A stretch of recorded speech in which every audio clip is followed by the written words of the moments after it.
Mən bunu artıq Ես սա արդեն որոշ ժամանակ առաջ ասել եմ։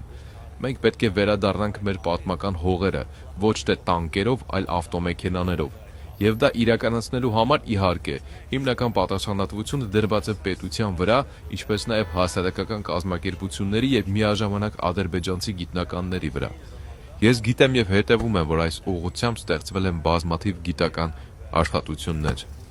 Սիրելի հայրենակիցներ, դուք տեսաք, թե ինչ է ասում Իլհամ Ալիևը։ Ընտրություններից հետո այս գործընթացների մեկնարկը ամենայն հավանականությամբ կմեկնարկի ու մեր զիջողական քաղաքականությունը կշարունակվի։ 300,000 ադրբեջանցիներ կգան ու կբնակվեն Հայաստանում։ Միգուցե կեղծ կադաստրային վկայականներով գան ու ասեն, որ խորհրդային միության ժամանակ իրենք բնակվել են այսինչ հասցեում ու դուք պետք է լքեք ձեր սեփական տունը, ինչպես դա արեցին մեր 120,000 արցախցիները։ Ու ձեզ վախեցնելու են պատերազմով, որ եթե չտաք, ապա պատերազմ կլինի։